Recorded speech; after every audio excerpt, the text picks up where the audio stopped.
বিধবা ভাতা রিকোয়েস্ট অনেক পেন্ডিং আছে, কিন্তু বিধবা ভাতা মনে রাখবেন আমরা লক্ষ্মীর ভান্ডার করার ফলে যারা হয়তো 60 বছরে অ্যাপ্লাই করেছিল, আজকে হয়তো তার বয়স হয়ে গেছে 65 বছর, কারণ লক্ষ্মীর ভান্ডারটা শুরু হয়েছে 60 বছর যখন তার বয়স বা 61 বছর যখন তার বয়স, তখন সে পায়নি। আগে তো এই নিয়মটা ছিল না।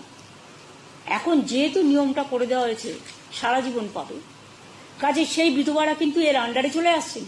বার্ধক্য ভাতার প্রোগ্রামে চলে আসবে মহিলাদের।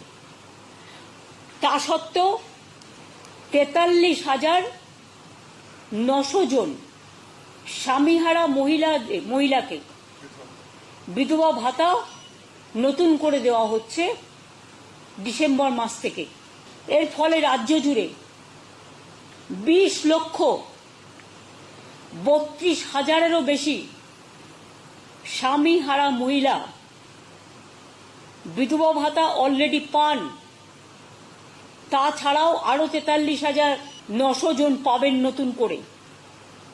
এর জন্য রাজ্য সরকারের প্রতি বছর খরচ হয় 2,450 কোটি, এবং এবারের খরচটা দেয়া নেই, সেটা নিলে আরো বেশি হয়ে যাবে, এইটা 3,000 কোটি টাকার মতো হয়ে যাবে।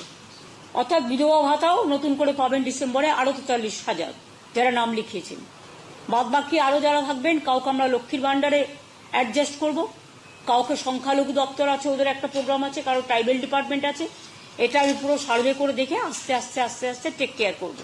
এছাড়াও আপনারা জানেন আমাদের ফিজিক্যালি চ্যালেঞ্জড, বিশেষভাবে সক্ষম যে ছেলে মেয়েরা, তাদেরও আমরা মানবিক ভাতা দিই।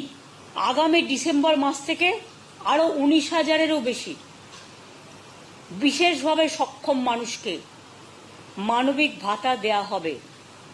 এর জন্যও কিন্তু বাড়তি আমাদের প্রায় 23 কোটি টাকা খরচ হবে।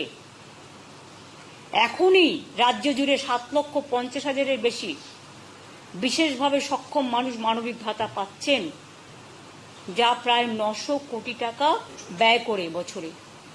ভিডিওটি প্রথম থেকে শেষ পর্যন্ত দেখার জন্য ধন্যবাদ। এই ইনফরমেটিভ আজকের আপডেটটি আপনার বন্ধু ও পরিচিতদের জানাতে বেশি বেশি করে শেয়ার করবেন, আর অবশ্যই কমেন্ট করবেন ভিডিও সম্বন্ধে আপনার কোনো ডাউট বা জিজ্ঞাসা থাকলে, এবং আপনার কোনো মতামত জানাবেন। ভালো থাকবেন, সুস্থ থাকবেন।